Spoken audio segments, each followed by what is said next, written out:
እንደምን ቆያችሁ? ዛሬ በረድ ይላል እኔ ያለሁበት አካባቢ ቢሆንም ግን ያው ሰው ስራውን እየሰራ ህይወቱን እየመራ ይገኛል። የአፍሪካን ጉዳይ በተመለከተም አልፎ አልፎም ቢሆን በወር አንዴ ብለን ነበረ። ነገር ግን በወር አንድ ጊዜ ብለን ያልነው ትንሽ ጊዜው ረዘም እያለ ነው መሰለኝ። ብዙ ነገሮች ተደራርበው እየመጡ አስቸገሩ። አንዳንድ ነገሮችን ሳይ በወቅቱ መነገር ያለባቸው በወቅቱ ኮሙኒኬት መደራረግ ያለብን ነገር ያው የዓለም ፍጥነቱ የአንዳንድ ጉዳዮች መለዋወጥ ሁላችሁም እንደምታውቁት ለመከታተል እንኳን አስቸጋሪ እየሆነ እንደሆነ ነው የምናየውና ምናልባት በወር አንድ ጊዜ ያልነውን ልናሻሽል እንችላለን ወይ በ15 ቀን አንድ ጊዜ ልናደርገው እንችላለን እንደ ሁኔታውና እንደ አመቺነቱ። ከዚህ ባሻገር አንዳንድ ጊዜ አንድ ጉዳይ ላይ ብቻ ትኩረት ማድረግም በተለይ በአንድ ዝግጅት አንድ ጉዳይ ላይ ብቻ ትኩረት ከማድረግ ደግሞ ወደ ተለያዩ ጉዳዮችን በአንድ ፕሮግራም መዳሰስ መነካካት ጥሩ ነው ብዬ አስባለሁ። እንደዛ ከሆነ ሊያመልጡን የሚችሉ ጉዳዮች አይኖሩም። በተለይ ኮር ጉዳዮችን ስለምናነሳ አፍሪካ ጉዳዮች ላይ ኮር ጉዳዮችን ብቻ ስለምናነሳ ብዙ ነገሮችን መዳሰስ ላይ ተጠብቅብን ይችላል። ስለዚህ እንዳያመልጡን ወሳኝ ጉዳዮች እንዳያመልጡን ለማድረግ ጥረት እናደርጋለን። ስለ ኮንጎ ጉዳይ ነው ዛሬ የምናነሳው። ባለፈው አንስተን ነበር ስለ ኮንጎ አንዳንድ ጉዳዮችን ታስታውሱ እንደሆነ የሁለቱ አገራት ሩዋንዳና የኮንጎ ፕሬዝዳንቶች ዋና ኃላፊዎች የሥራ ኃላፊዎችን ጨምሮ ወደ ዋሽንግተን ዲሲ ተጠርተው የሰላም ስምምነት ተፈራርመዋል። የአሜሪካው ፕሬዝዳንት ዶናልድ ትራምፕ ሚዲየት ያደረገው ፕሮሰስ ነው ተብሎ በሚታመነው በዚህ ሂደት እንግዲህ የሰላም ስምምነቱን ተፈራርመዋል። የሰላም ስምምነቱን የተፈራረሙት በዋናነት በኮንጎ ውስጥ ሩዋንዳ ትደግፋቸዋለች ተብለው የሚታሙ አማጽያን አሉ M23። ሩዋንዳ ደግሞ አይ እኔ አልደግፍም አማጽያንን፣ ነገር ግን ቦርደሬን ማስጠበቅ አለብኝ፣ ሉዓላዊነቴን ማስከበር አለብኝ፣ እዛ አካባቢ አማጽያን ይንቀሳቀሳሉ፣ ወደ ሩዋንዳ እየገቡ አመጽ ይቀሰቅሳሉ የሚል ካልሆነ በስተቀር እኛ እጃችን አናስገባም የሚል ነው አሁንም አርጊመንታቸው። ነገር ግን የሩዋንዳ ጦር አልፎ አልፎ ወደ ድንበር እየገባ ሩዋንዳ ትረብሸኛለች የምትላቸው አማጽያን እንዳይረብሿት የማድረግ ኢንተርቬንሽን ታረጋለች። ከዚህ ጋር የተገናኘ ሩዋንዳም ይህንን ተቀብላ ፊርማ ተፈራርማለች። ወደ ኮንጎ ግጭት ወደ ስምምነቱ ዳራ ምናምን አንመለስም ወደኋላ። ይሄን ለማወቅ ከፈለጋችሁ ቪዲዮ አለ ከዚህ በፊት የሰራነው ፕሮግራም ላይ አፍሪኮርን ገብታችሁ ግቡና ሰብስክራይብ አድርጉ። ገብታችሁ እዛ ላይ ማየት ትችላላችሁ።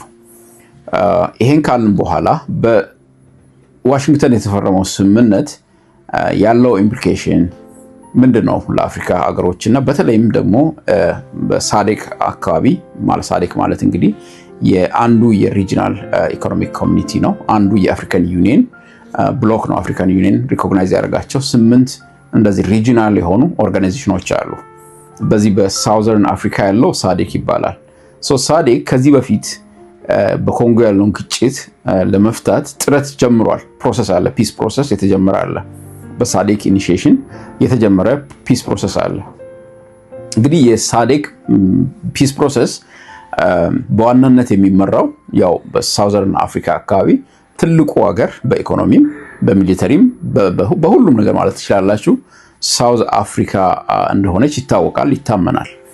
ሳውዝ አፍሪካ በዋናነት የምትመራው ፕሮሰስ ነው። ይሄ ፕሮሰስ መምራት ብቻ ሳይሆን የሚሊተሪ ዲፕሎይመንትም አለ እዚህ አካባቢ። የሳዴክ ሀገሮች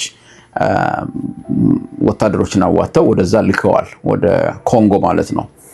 በዛ እንግዲህ የነበረውን ኢንተርቬንሽን ሚሊተሪ ኢንተርቬንሽን የምትመራው አብዛኛውን ወታደር የሳዴክን የወታደር ዲፕሎይመንት ኮምፖዚሽን ካየን አብላጫውን የወታደር ብዛት እና በኮማንድም ካየን በመሪነት ሚና ወስዳ ወደዛ የላከችው ሳውዝ አፍሪካ ነች። በሳውዝ አፍሪካ የሚመራ የወታደራዊ እንቅስቃሴም አለ። አት ሴም ታይም ደግሞ የፒስ ፕሮሰስ አለ። ይሄ ፒስ ፕሮሰስ እዛ እያለ ነው እንግዲህ ዋሽንግተን እነዚህ ሰዎች ሄደው ፊርማውን መፈራረም የቻሉት። ነገር ሁላችሁም እንደምትገነዘቡት ብዙ ጥያቄዎችን ሊያጭር ይችላል። ከዚህ በፊት የአፍሪካን ዩኒየን ወይም የአፍሪካ መሪዎች የአፍሪካ ሶሉሽን ለአፍሪካ ችግሮች የሚል ትልቅ ሞቶ አላቸው። የአፍሪካዊ ችግሮችን እኛው እንፍታ፣ እኛው ሶሉሽን እናቅርብ፣ እኛው እንምራ የሚል አይነት መፈክር ነው። ይሄ መፈክር በተለያዩ ጉዳዮች የታገዘ ነው ማለት በተለያዩ ስራዎች ኤፈርቶች የታገዘ መፈክርም ጭምር ነው። መፈክር ብቻ አይደለም ልላችሁ ፈልጌ ነውና በሳውዝ አፍሪካ የተጀመረው ጥረት እንግዲህ የተለያዩ እንቅፋቶች እየገጠሙት እንደሆነ እናውቃለን። ከዚህ በፊት ከ2022 ጀምሮ ይመስለኛል እስከ 2024 ድረስ ነው ይሄ ሚዲዬሽን ፕሮሰሱም የሚሊተሪ ኢንተርቬንሽኑም የተካሄደው። ነገር ግን ይሄን ኢንተርቬንሽን በተመለከተ ሩዋንዳ ክሪቲሳይዝ ታደርግ ነበር፣ አትፈልገውም፣ ትቃወመው ነበር። ሩዋንዳ የሳዴክን የወታደራዊ ዲፕሎይመንት ከመነሻው አትደግፍም ነበረ።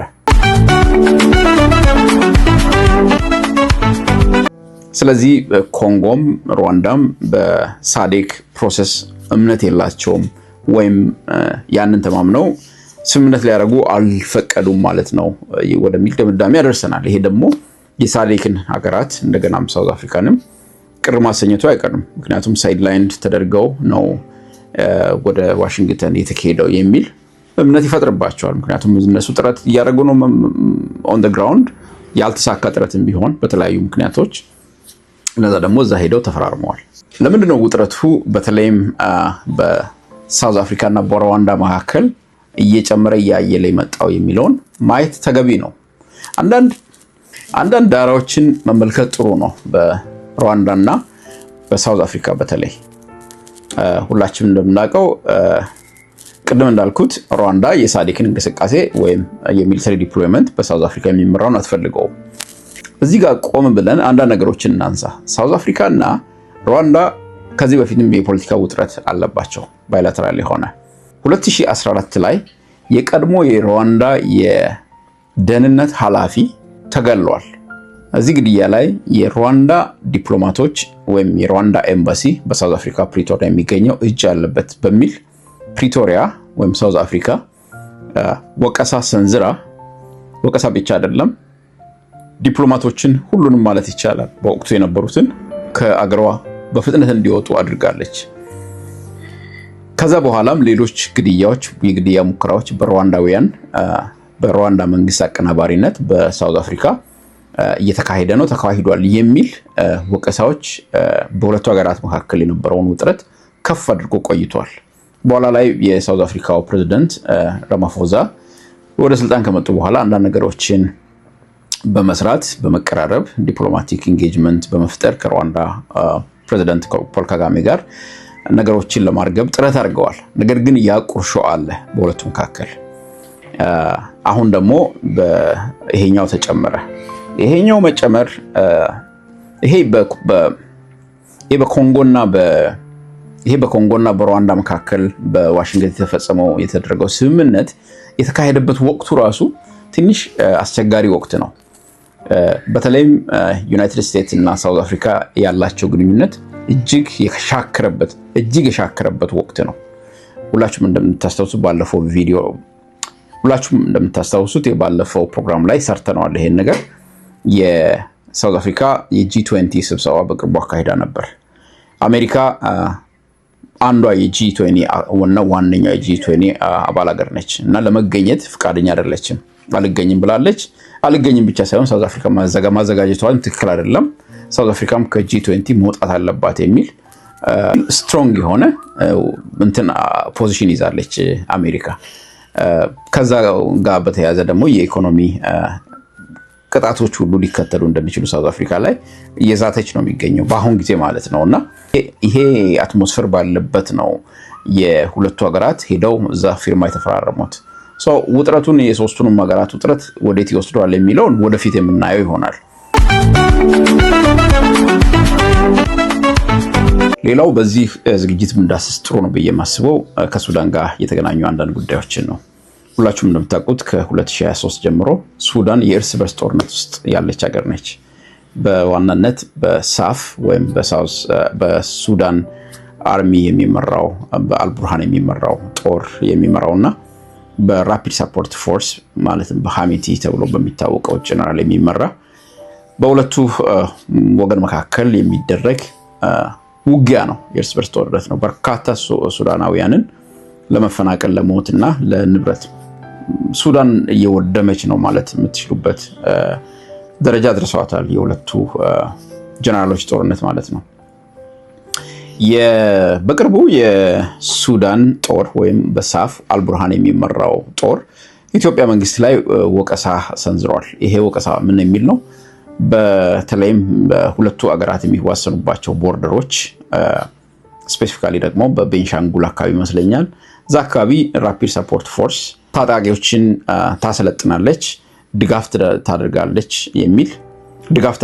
የሚል ወቀሳ ነው። እንግዲህ በዚህ ወቀሳ ላይ የኢትዮጵያ መንግስት ምላሽ ለማየት ጥረት አድርጌያለሁ። እስካሁን ግልጽ የሆነ ኦፊሻል የሆነ ምላሽ አልተሰጠም። ነገር ግን ሁላችንም በቀላሉ ልንገነዘብ እንደምንችለው ኢትዮጵያ ሱዳን ውስጥ ኢንተረስት አላት። ይሄ ኢንተረስት አንደኛ ከሴኩሪቲ የሚመነጭ ኢንተረስት ነው። የሴኩሪቲ ኢንተረስት አላት። ሌላው ደግሞ ሱዳን የትሬድ ሩት ነች አይደለ? ቀይ ባህር አለ። ከዛም ባሻገር ደግሞ የሪጂናል ኢንፍሉዌንስ ጉዳይ አለ። በርካቶች ሱዳን ውስጥ ሆነው የተለያዩ ተጽዕኖችን ኢትዮጵያ ላይም ሪጅኑ ላይም ሊያሳርፉ የሚፈልጉ አገራት አሉ፣ እንደ ግብፅ ለምሳሌ። ከዛም ባሻገር ኤርትራ አሁን የሳፍን የሚመራው የአልቡርሃን ጀነራል ነው። ሁላችሁም እንደምታውቁት የሱዳን መንግስት የሚመራው ማለት ነው። ይህን ትደግፋለች፣ ኦፊሻሊ ትደግፋለች። እንደውም የኤርትራው ፕሬዝደንት በቅርቡ ሱዳን ሄዷል፣ ካርቱም ሰውየውን አግኝቶታል። ይሄ ግልጽ ነው። ስለዚህ የኤርትራ ወደዛ መሄድ የአንደኛውን የተዋጊ ወይም ተፋላሚ የመደገፍ ቴንደንሲ አለ፣ ይታያል፣ በግልጽ ይታያል። ኦፍኮርስ ኤርትራም ኢንተረስት አላት፣ በቦርደር ይገናኛሉ፣ ሪጂናል ኢንፍሉዌንስም መፍጠር ትፈልጋለች። ያ ደግሞ የሱዳን ግራውንድ ኤርትራን ሊያጠቁ የሚፈልጉ አካላት እዛ አካባቢ ሴፍ ሄቨን እንዲያገኙ አትፈልግም። ስለዚህ ኤርትራም ፍላጎት የላትም ማለት አንችልም። የራሷን ፍላጎት ተከትላ ወደዛ ሄዳለች። ኦፍኮርስ የሄደችው በሰላም ነው ለሰላም ነው የሚለው ሌላ ጥያቄ ሆኖ ማለት ነው። ነገር ግን የራሷ የሆነ ፍላጎት አላት። ኢትዮጵያም በተመሳሳይ ፍላጎት አላት። ስለዚህ ኢትዮጵያ በእርግጥ አንዳንድ ኦፊሻል ያልሆኑ ሐሜቶች አሉ አይደለም። ዩናይትድ አረብ ኤሚሬትስ የምትዋጋው ጦርነት ነው። በተለይም ራፒድ ሰፖርት ፎርስ ይሄ የፈጥኖ ደራሽ ኃይሉን በመደገፍ የምትዋጋው የምትፋለመው ዩናይትድ አረብ ኤሚሬትስ ነች የሚል እንደውም ድጋፍ የምትሰጣት እሷ ነች የሚል ወቀሳ አለ። ኢትዮጵያ ደግሞ ከዩናይትድ አረብ ኤሚሬትስ ጋር ያላት ጥብቅ ግንኙነት በአሁን ጊዜ ሁላችንም የምናውቀው ነው። ስለዚህ አንደኛ በቦርደር ይገናኛሉ። ስለዚህ የቦርደር ደህንነት ጉዳይ አለ፣ አንዱ እሱ ነው። ሌላው ደግሞ በታሪክም ሁላችንም እንደምናውቀው ኢትዮጵያን ሊያጠቁ የሚፈልጉ እዛ አካባቢ ሊመሽጉ የሚችሉበት እድል ሰፊ ነው። ይሄን ሁላችንም ከቅርብም ከሩቅም ታሪክ የምናውቀውና የምናነበው ነገር ነው። ሌላው ሱዳን ያለችበት ጂኦግራፊክ ሎኬሽን ራሱ ሱዳንን ስትራቴጂካሊ ኢምፖርታንት የሆነች አገር እንድትሆን አርጓታል። አንደኛ የቀይ ባህር አለ የምትዋሰነው ሱዳን። ሌላው ደግሞ ወሳኝ የሆነ የንግድ መስመር ያለበት አካባቢ ነው። ሌላ ደግሞ የአፍሪካ ቀንድና የኖርዝ አፍሪካ የምታገናኝ መሀል ላይ ያለች አገር ነች። ስለዚህ በጣም ወሳኝ የሆነች አገር ነች ለኢትዮጵያ። ሌላውና ለዛሬ የመጨረሻው ሀሳብ የምናደርገው ኤርትራ ከትላንት ወዲያ ከኢጋድ አባልነት ራሷን ማግለሏን በተመለከተ ነው። እንግዲህ ሁላችሁም እንደምታውቁት ኢጋድ የሚባል የኢስት አፍሪካ ሀገሮችን ያቀፈ ምናልባትም 8 ሀገራትን ኤርትራን ጨምሮ ያቀፈ አፍሪካን ዩኒየን እውቅና የሰጠው ሪጂናል ኢኮኖሚክ ኮሚኒቲ ብሎክ አለ። የአፍሪካን ዩኒየን አንዱ ብሎክ ነው። ቅድም በሳዴክ ሳውዘርን አፍሪካ ሳዴክን እንዳነሳ ነው። እዚህ አካባቢ ደግሞ ኢጋድ አለ፣ ኢትዮጵያ በዋናነት አባል የሆነችበት። እንግዲህ ከዚህ አባልነት ራሷን ኤርትራ ማግለሏን ነው በኦፊሻል በሆነ ኮሚኒኬሽን ያሳወቀችው ለኢጋድም ለዓለም አቀፍ ማህበረሰቡ። ኤርትራ ከዚህ በፊት ከኢትዮጵያ ጋር ኢትዮጵያና ኤርትራ ጦርነት ላይ እንደነበሩ ሁላችሁ ታስታውሳላችሁ። 1998 እስከ 2000 የቆየ የ2 ዓመት ጦርነት ወቅት እሱን ተከትሎ ከዛ በኋላ ከኢጋድ ራሷን አግላ ነበረ። ከዛ እንግዲህ ኦልሞስት ለሁለት አስርት ዓመታት የኢጋድ አባል ሀገር አልሆነች ማለት ትችላላችሁ። ራሷን ነው ያገለለችው በወቅቱም። ኢትዮጵያ ውስጥ ለውጥ ሲመጣ 2018 ላይ እንግዲህ ወደ ዓለም አቀፍ ማህበረሰቡ እንድትቀላቀል ኢትዮጵያ በሰጠቻት ወይም ባደረገችላት የኢንጌጅመንት ጥረት ወይም በሰጠቻት ቀኝ እጅ ማለት ትችላላችሁ መነሻና መሰረት እንግዲህ ወደ ተለያዩ የዓለም አቀፍ ተቋማት ዳግም ወደ መመለስ ጀምራ ነበር። በወቅቱም ወደ ኢጋድም ዳግም ሪጆይን እንዳደረገች ኦፊሻሊ አሳውቃ ነበረ 2018 ላይ ማለት ነው። እንግዲህ አሁን ትላንትና ከትላንት ወዲያ ድጋሚ ማለት ነው ለሁለተኛ ጊዜ ራሷን ከዚሁ ተቋም ማግለሏን ነው ያሳወቀችው። ስለዚህ በኢጋድ እድል ፈንታ እጣ አይኖራትም ማለት ነው። ዊዝድሮ ካረገች ራሷ ነች ያረገችው። ዞሮ ዞሮ ራሷ ልትመለስ የምትችልበት እድሉ ቢኖርም ግን ማግለሏን ኦፊሻሊ ኮሚኒኬት አድርጋለች። ለምንድነው ግን ከኢጋድ ራሷን ያገለለችው ኤርትራ? በተለይም በዚህ ወቅት በተለይም ከኢትዮጵያ ጋር ውጥረት ላይ ባለችበት ሰላም ላይ ባልሆነችበት የሚለው ለብዙዎች ጥያቄ የሚፈጥር ጉዳይ ነው። ለምን ነው ጥያቄ የሚፈጥረው? ከዚህ በፊት ሁላችሁም እንደምታውቁት ኤርትራ ላይ ብዙ ሶስት ማዕቀብ ተጥሏል። ሶስት የሚያክል ማዕቀብ ተጥሏል። ይሄ ማዕቀብ የተጣለው አንደኛ በሶማሌ ጉዳይ ላይ ከሶማሌ ጋር በተገናኘ፣ ሁለተኛ በጅቡቲ ጋር በተገናኘ፣ ሶስተኛ ኤርትራ ማዕድን እያወጣች ማዕድናቶቿን እየሸጠች ሪጅኑን ዲስታብላይዝ የሚያደርግ እንቅስቃሴ ከሚገኘው ሬቪኒው ሪጅኑን ዲስታብላይዝ እያደረገች ነው የሚል ነው በዋናነት። ሶስቱም ማዕቀብ የተጣለው ወይም ኢኒሼት የተደረገው በኢጋድ ነው። ኢጋድ ላይ ደግሞ ከፍተኛ ተጽዕኖ ማሳረፍ የምትችልና እያሳረፈች የነበረችው ሀገር ኢትዮጵያ ነበረች። እንደውም ኤርትራ ከወጣች ዊዝድሮ ካደረገች በኋላ የኢጋድን ቼርፐርሰን ወይም ቼርማን መቀመጫ በዋናነት የያዘችው ኢትዮጵያ ነበረች ለበርካታ ዓመታት ማለት ነው፣ ለ15 ምናምን ዓመታት። ይሄ ማለት ምን ማለት ነው? ኢትዮጵያ ትልቅ ተጽዕኖ አላት ማለት ነው ኢጋድ ላይ። በወቅቱ ሶስቱም ማዕቀብ ማለት ትችላላችሁ ኢኒሼት የተደረገው በኢጋድ ነው ኤርትራ ላይ ማዕቀብ እንዲጣል። ይሄ ማዕቀብ አሴት ፍሪዝ፣ ትራቭል ባን እና አርምስ ኤምባርጎ የሚባሉ ማዕቀቦች ናቸው። ይሄ የመሳሪያ ጦርነት፣ የመሳሪያ የመግዛት ያለመግዛት፣ የጉዞ ማዕቀብ የመሳሰሉ ማዕቀቦችን የሚያካትት ነው። አሴት ፍሪዝ ደግሞ አንድ ትልቅ ኦፊሻሎች ያሏቸውን በውጭ ሀገር ያሏቸውን ገንዘቦች ፍሪዝ የሚያደርግ ነውና ይሄ ማዕቀብ የተጣለው እንዲጣል ምክንያት የሆነችው ኢትዮጵያ ነች። ማለት ተጽዕኖ ያደረገችው ኢትዮጵያ ነች። ኦፍኮርስ ማዕቀቡ የተጣለበት ምክንያት የኤርትራ መንግስት ሶማሌ ውስጥ ያለውን አልሸባብ ወይም አማጺ ኃይል በመሳሪያ ድጋፍ፣ በትሬኒንግ ድጋፍ እያደረገች ነው የሚል ነው። ሶማሊያ ደግሞ ማዕቀብ ተጥሎባታል በወቅቱ መሳሪያ እንዳትገዛ የሚከለክል። አሸባሪ መደገፍ ሌላ ነው፣ መሳሪያ የመስጠትና አለመስጠት ደግሞ ተጨማሪ ሆኖ ማለት ነው። ሌላው ከጅቡቲ ጋር በነበራቸው ግጭት፣ የቦርደር ግጭት፣ የሰላም ስምምነቱ ከጅቡቲ ጋር ከተፈረመ በኋላ ወታደሮቿን ከድንበሯ አላስወጣችም። ይሄን ተከትሎ የተጣለ ማዕቀብ ነው። ሌላው ደግሞ የማዕድን ኤርትራ ያላትን ማዕድን እየሸጠች ቀጠናውን ከምታገኘው ሬቪኒው ቀጠናውን ዲስታብላይዝ ለማድረግ እየተጠቀመች ነው የሚል ወቀሳ ያለበትና ከሱ ጋር እሱን ክስ ተከትሎ የተጣለ ማዕቀብ ነው። ሁሉም ማዕቀቦች እንግዲህ ኤርትራ በሌለች በኢጋድ ውስጥ ኤርትራ በሌለችበት ዊዝድሮ ባረገችበት ወቅት ኢትዮጵያ ሌሎች ሀገሮች ላይ ተጽዕኖ እያደረገች ኢትዮጵያን ጨምሮ ሌሎችም ማለት ነው ተጽዕኖ እያደረጉ የጣሉበት ማዕቀብ ነው። እንግዲህ አንድ ማዕቀብ ሲጣል ኢኒሺዬሽን ያስፈልጋል። ኢኒሺዬት ያደረገ አገር ያስፈልጋል። ሪጂናል ኢኮኖሚክ ኮሚኒቲ ያስፈልጋል።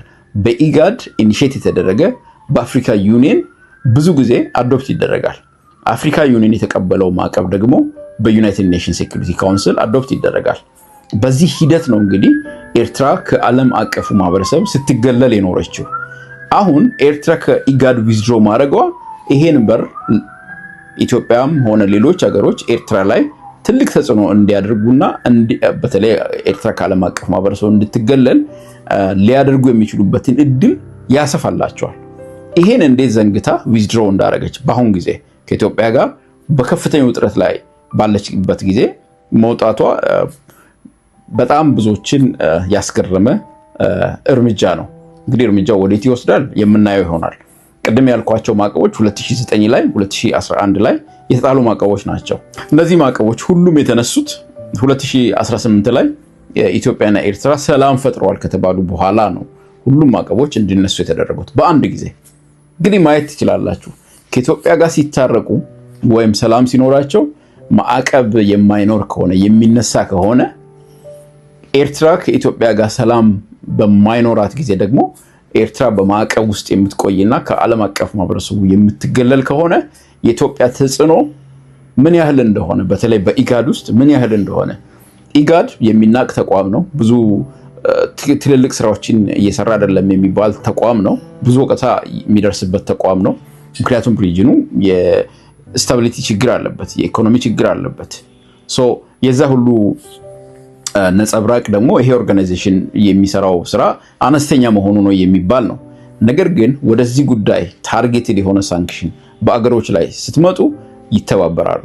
አሁን ችግሩ ሱዳን ቅድም እንዳነሳው ነው ከኤርትራ ጋር ያላት ግንኙነት እየጠነከረ ያለበት ወቅት ነው። እንደ ሀገር እንደ መንግስት ማለት ነው። የሱዳን ተጽዕኖ እዛ ላይ አይኖርም ማለት ነው።